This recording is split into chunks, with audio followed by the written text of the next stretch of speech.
মোটামুটি একটা Zimbabwe target fulfil করে যাদের ইচ্ছা ছিল যে এই মুহূর্তে ক্রিকেট কেন্দ্রিক, ক্রিকেট বোর্ড কেন্দ্রিক যে সমালোচনাগুলো হচ্ছে সেগুলোকে এড়ানোর একটা দারুণ চান্স জিম্বাবুয়েকে আমরা হারিয়ে দিয়েছি, জিম্বাবুয়ে বাংলাদেশের কাছে নাস্তানাবুদ হয়ে গেছে, সেই তারা এই মুহূর্তে ভয়ঙ্কর টেনশনে। কারণ সিলেটে বাংলাদেশ জিম্বাবুয়ের বিপক্ষে যেভাবে খেলেছে, যেভাবে ব্যাট করেছে, যেভাবে ভূপাতিত হচ্ছে, অবিশ্বাস্য।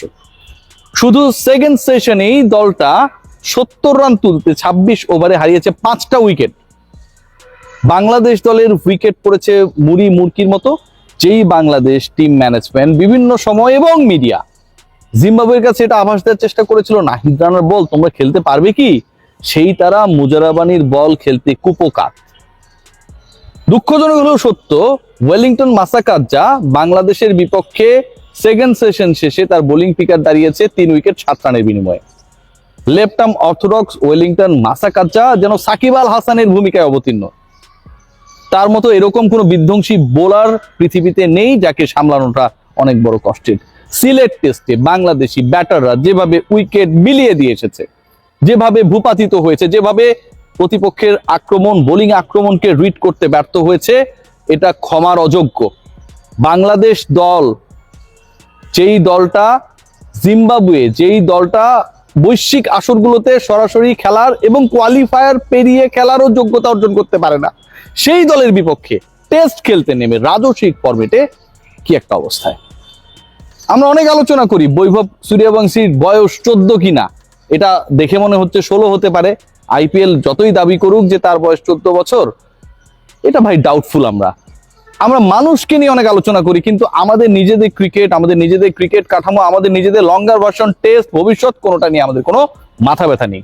খেয়াল করে দেখবেন বাংলাদেশের ক্রিকেটাররা, বাংলাদেশের ব্যাটাররা ওই ওয়েলিংটন মাসাকাজ্জার বলে এত বাজেভাবে পরাস্ত হলো কেন? কি কারণে লেফট আর্ম অর্থোডক্স তারা খেলতে ব্যর্থ হচ্ছে? সাকিব আল হাসান না থাকার পরবর্তী সময় থেকে এখন পর্যন্ত আমরা যদি খেয়াল করে দেখি, ইন্টারেস্টিংলি বাংলাদেশ দলের 11 মানে আপনি সেখানটায় 3 জন পেসার দেখবেন এবং অন্য যে 2 জন বোলার দেখবেন, একজন লেগ স্পিনার আর একজন অফ স্পিনার। টি-20তেও যদি আমি 3 জন স্পিনার নিয়ে খেলি, লেগ স্পিনার রিশাদ, সাথে শেখ মাহাদি এবং মেহেদী হাসান মিরাজ, দুজনে অফ স্পিনার। শর্টার ফরম্যাটে বাংলাদেশ যেই ফরম্যাটগুলোতে সবচেয়ে বেশি ম্যাচেস খেলে, সাকিব আল হাসানের অ্যাবসেন্সের পর থেকে সেই পার্টিকুলার ফরম্যাটে, সেটা টি-20 হোক, সেটা ওয়ানডে হোক, লেফট আর্ম অর্থোডক্স খেলানোর প্রবণতা থেকে বাংলাদেশ টিম ম্যানেজমেন্ট অনেক দূরে। আপনি যখন দলে এরকম রোল, বিশেষ রোলের একজন ক্রিকেটারকে খেলাবেন না, আপনার দলের ক্রিকেটাররা তো সেই বিশেষ রোলে পারদর্শী হয়ে উঠবে না ভাই, খুব স্বাভাবিক। ধরা খেয়েছে কোথায়? ওয়েলিংটন মাসাকাজ্জা 3টা উইকেট নিয়েছে এবং এই 3টা উইকেট কি রিপিটেডলি, কি সুন্দরভাবে নিয়েছে খেয়াল করে দেখুন। প্রথম উইকেটটা তিনি নিলেন মুশফিকুর রহিমকে। মুশফিকুর রহিম, সত্যি কথা ভাই, গতকালকে নাকি আমার যারা সিলেটে কভার করছে বন্ধু বান্ধবরা 4 ঘন্টা প্র্যাকটিস করেছেন, আজকে করেছেন তিনি 4 রান, এবং এই আউট হয়ে যাওয়ার পরও তিনি নাকি প্র্যাকটিস শুরু করেছেন। এটা শোনা কথা, I am not very much sure, but 4 ঘন্টা প্র্যাকটিস করে তিনি 4 করেছেন, এটা মোটামুটি sure. Mushfiqur Rahim soft dismissal, তিনি হচ্ছে 39তম ওভারে আউট হয়ে গেলেন। 43তম ওভারে এবার মুমিনুল হক, 56 রান করা মুমিনুল হককে ফেরালেন ওয়েলিংটন মাসাকাজ্জা, এবং সবচেয়ে বাজে বল যেটা করেছেন আমার কাছে মনে হয়েছে তাইজুল, শর্ট পিচ একটা ডেলিভারি, সেই উইকেটটা তিনি নিলেন 49তম ওভারে। বাংলাদেশ দল তার প্রথম 7 উইকেট হারাতে খেলতে পেরেছে মাত্র 50 ওভার। 50 ওভারের মধ্যে 7 উইকেট নেই। বাংলাদেশ দলের সবচেয়ে দৈন্যতার জায়গাটা কোথায়? এই যে এত বড় বড় কথা বলি, দেখুন আমাদের বাংলাদেশ ক্রিকেট বোর্ডের নিজের কোনো মাঠ নাই, একটা মাঠ আমরা কিনতে পারি নাই।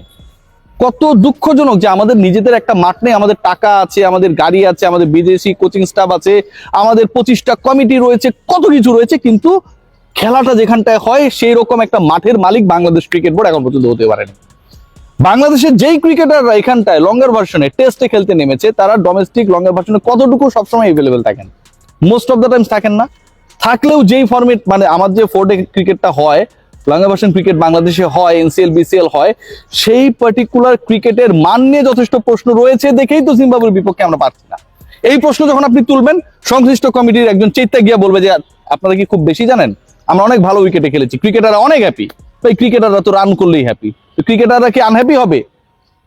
ক্রিকেটাররা তো সেঞ্চুরি মারলেই হ্যাপি, আনহ্যাপি হওয়ার তো কোনো সুযোগ নাই। আসল জায়গায় গিয়ে যদি আপনি হ্যাপি হতে না পারেন বা হ্যাপি করতে না পারেন, আসল জায়গায় গিয়ে যদি আপনি উইকেট বিলিয়ে দিয়ে আসেন, আসল জায়গায় যাওয়ার আগে যদি আপনার প্রপার প্রিপারেশন না থাকে, সেটা দায়ভার কার? বাংলাদেশ ক্রিকেট বোর্ডের। এই মুহূর্তে এই খেলাটা যদি বাংলাদেশ খেলতো, ধরেন অস্ট্রেলিয়ার বিপক্ষে খেলতো, বাংলাদেশ জয়ের দ্বার প্রান্তে, দেখবেন বাংলাদেশ ক্রিকেট বোর্ডের টপ নচ অফিসিয়ালস যারা সবকটা সিলেটে গিয়ে হাজির হতো।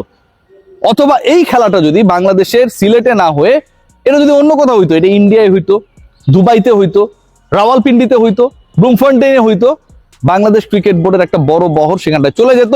কারণ এই গুরুত্বপূর্ণ, মহা গুরুত্বপূর্ণ, তাৎপর্যপূর্ণ খেলা জিম্বাবুয়ের বিপক্ষে এল ক্লাসিকো, সেটা কাভার করতে হবে, দেখতে হবে। কিন্তু যখন সিলেটে হবে তখন যাবে না ভাই। সিলেটে গেলে বিমান ভাড়া ছাড়া টিএডি এর কোনো ব্যাপার স্যাপার নাই, আমি যতটুকু বুঝি, এবং এগুলো নিয়েও অনেক স্টোরি রয়েছে, সেই স্টোরিগুলো আপনাদের সামনে বলবো। ক্রিকেটকে কেন্দ্র করে আমাদের যে প্যাশন, যা আমাদের আবেগ, ক্রিকেটকে কেন্দ্র করে আমাদের যে ভালোবাসা, ক্রিকেটকে কেন্দ্র করে আমাদের যে পরিকল্পনা, সেই সবকিছুই আমাদের হচ্ছে প্রশ্নবিদ্ধ। ক্রিকেটারদেরকে আজকে আমরা নামিয়ে দিয়েছি। বাংলাদেশের টেস্ট ক্রিকেট কত নিচে নেমেছে, যেটা ব্রডকাস্ট করার জন্য কোনো বেসরকারি ব্রডকাস্টার আমরা খুঁজে পাই না। বাংলাদেশের ক্রিকেট কতটা নিচে নেমেছে, টেস্ট খেলতে নেমেছি জিম্বাবুয়ের বিপক্ষে আমাদের 200 রানের আগে 7 উইকেট চলে যায়, এক সেশনে 5 উইকেট আমরা হারাই। আমরা কত নিচে নেমেছি যে বাংলাদেশের লেফট আর্ম অর্থোডক্স খেলার মতো সামর্থ্যবান ক্রিকেটার আমরা স্কোয়াডে খুঁজে পাই না। ওয়েলিংটন মাসাকাজ্জার মতো একজন ক্রিকেটার এসে 3 উইকেট নিয়ে চলে যায়, অথচ বাংলাদেশ এক সময় ছিল বাঁহাতি স্পিনারদের স্বর্গভূমি, স্বর্গরাজ্য। আব্দুর রাজ্জাকের কথা বলতে পারেন, সাকিব আল হাসানের কথা বলতে পারেন, মোহাম্মদ রফিকের কথা বলতে পারেন, কত ক্রিকেটার এখানটায় ছিল। এন্ড অফ দ্য ডে আমরা কি পেয়েছি, আমরা কি করেছি? উই ডিড নাথিং, জাস্ট আমরা ক্রেডিট নেওয়ার চেষ্টা করেছি। বাংলাদেশের ক্রিকেট কোন দিকে যাচ্ছে, রিয়াসাত আজিমের বলার কিছু নেই।